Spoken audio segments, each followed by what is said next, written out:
بسم الله الرحمن الرحيم.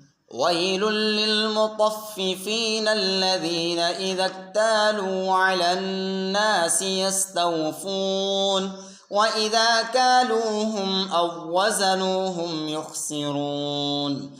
ألا يظن أولئك أنهم مبعوثون ليوم عظيم يوم يقوم الناس لرب العالمين. كلا إن كتاب الفجار لفي سجين وما أدراك ما سجين كتاب مرقوم.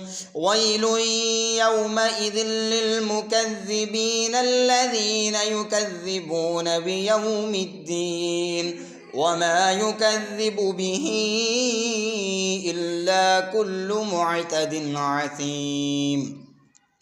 إذا تتلى عليه آياتنا قال أساطير الأولين. كلا بل ران على قلوبهم ما كانوا يكسبون.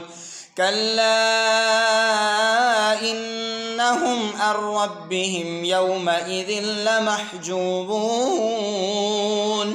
ثم إنهم لصالو الجحيم ثم يقال هذا الذي كنتم به تكذبون.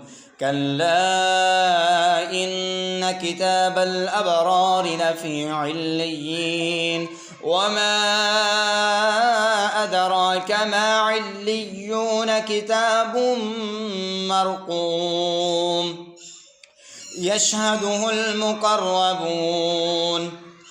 إن الأبرار لفي نعيم على الأرائك ينظرون تعرف في وجوههم نضرة النعيم يسقون من رحيق مختوم ختامه مسك وفي ذلك فليتنافس المتنافسون ومزاجه من تسنيم عينا يشرب بها المقربون.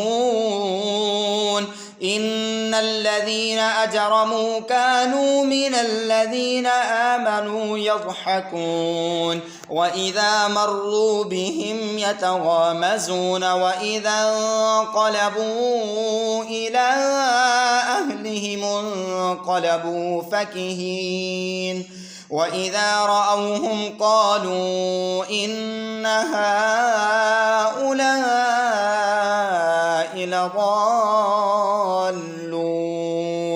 وما أرسلوا عليهم حافظين.